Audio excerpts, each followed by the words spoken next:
About rally sa US Embassy, ha? Di siyempre mga item doon na ibagsak ang diktadorya Marcos. Sabi nito, ano pinaggagawa mo, ha? Ako sumulat nito? Gusto mo may isa tayo rito sa DCRH? Yan po ay time ng panahon ni dating Pangulong Marcos. Ayun, wala pang ano nun, ha? Wala pang freedom of the press, Cory Aquino and her followers campaigned for civil disobedience, but little did Cory and her allies know that the military have plans of their own. A cabal of military officers organizes the Reform the Armed Forces movement. They plan to take over the government by force, to create a junta to be headed by then Secretary of National Defense Juan Ponce Enrile and other opposition stalwarts as members. Among those who were prominent is a young and handsome Army Lieutenant Colonel Gregorio Honazan. But President Marcos' Chief of Staff, General Fabian Ver, knows their plan. He secretly makes preparations to defend the palace using the battle-tested and battle-hardened Marines. But before the rebel soldiers could act, Ver issues orders to arrest Enrile and his security forces and other members of the conspiracy. To avoid capture, Enrile and 200 of his followers entrenches himself at Camp Aguinaldo. DZRH reporter Bing Formento is able to get information of this plan and reveals it live. Ang ating report na ating nakalap kanina umaga at ngayon ay nanggaling po tayo sa tahanan mismo ni Mr. Juan Ponce Enrile. At dito po ay napagalaman natin ang kabuuang detalye kung paano po darapin ang kautusan na pinatutupad ni General Fabian Ver na pinadarakip ang mga Reform AFP movement. Ganun din po si General Fidel Ramos at Mr. Juan Ponce Enrile. Personal pong nagtungo ang inyong lingkod sa tahanan ni Mr. Juan Ponce Enrile. Enrile calls Lieutenant General Fidel Ramos to join him. Ramos agrees. The first people power revolution has just begun.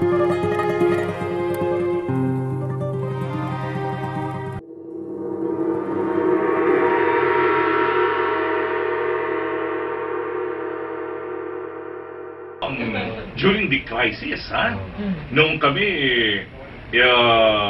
nagre-ring ang telephone, dalawang telephone niya, nagre-ring yung Malacanang, nagre-ring yung camp ni Tita Cory. Oo, yan, sabayan. Kami dalawa ni Parang Deong, naiwan na, nagja-jack-and-poy kami kung sino matutoka sa dalawa. Oo, ganun katindi. Talagang dinamalam, sino, papasok natin dito, boss. Sabi ko, ito kaming dalawa. Si Tita Cory, mananawagan na ng people power.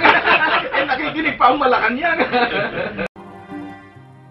Over the phone, President Marcos tells Enrile and Ramos to stop their nonsense. The crowds, now numbering hundreds of thousands, composed of nuns, priests, laymen, professionals, housewives, socialites, rich and poor alike, respond to Butch Aquino of Atom and Jaime Cardinal Sin's call for more people to man the EDSA barricades and to prevent Marcos' loyalist forces to confront the rebel soldiers.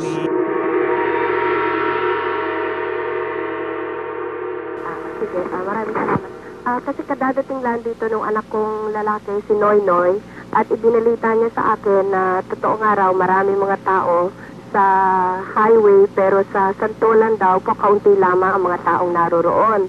Kanya nakikiusap ako kung maaari sana ay magpunta pa ang ating mga kababayan doon sa may Santolan at nang magbantay rin sila doon. At lalong-lalo na ngayong gabi, dahil ang balita ko ay baka magpumilit na pumasok yung mga tangke ngayong gabi, ang makakapigil lamang dyan ay tayo na rin ang mamamayan.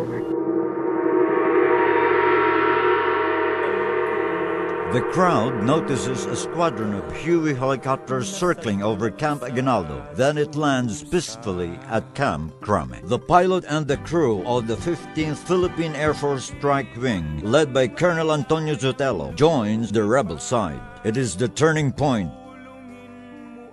They are followed by the Navy and other soldiers. Unable to attack or withdraw, the Marines has no choice but to stand down. The bottom line is for the President to step down.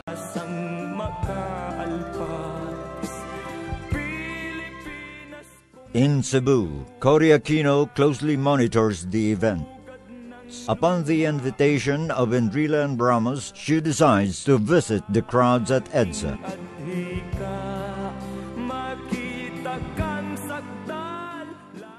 Then DZRH reports that the entire streets are covered by a mass of yellow-shirted crowds. It was clear now to Enrile and Ramos that it is Corazon Aquino that the people want. February 26, Corazon Aquino takes her oath as President of the Philippines at Club Filipino over a DZRH microphone. Later that day, President Marcos takes his oath at the ceremonial hall in Malacañang Palace. The country has two presidents. Then the Marcoses pack the things that they need for a long journey.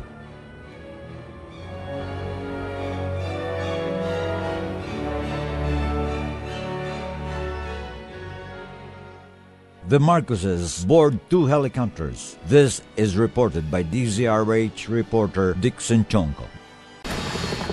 During the EDSA People Power Revolution, DZRH generously shares the coverage to her sister AM stations under the Manila Broadcasting Company. Likewise, stations belonging to other networks are also allowed to link up their broadcast. It was historic in the sense na kung mangatian mo iban nga stasyon daw hindi bala sila gid bugat ang pag-cover kay wala sa direct sources from Manila.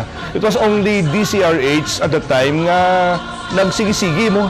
Dugin I don't know how paano nga fortunate kita yang samtang na panira ibang stasyon sa Manila. Ang DZRH was there. In fact, if you heard yang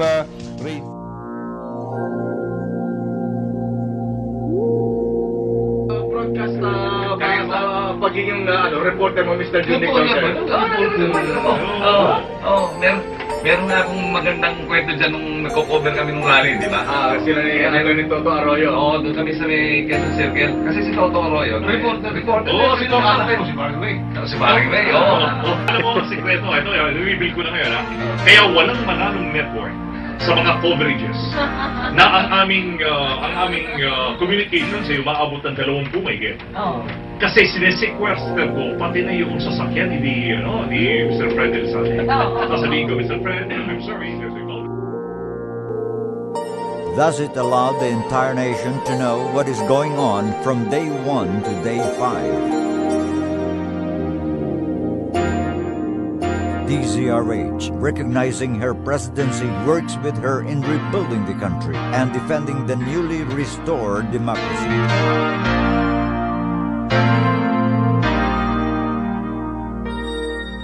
Di na ko papayag mawala ka muli.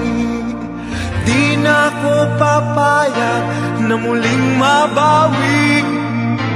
Ating kalayaan kay tagal na nating bitin. Di na papayagang mabawi muli. Magkakapit-pitin ko.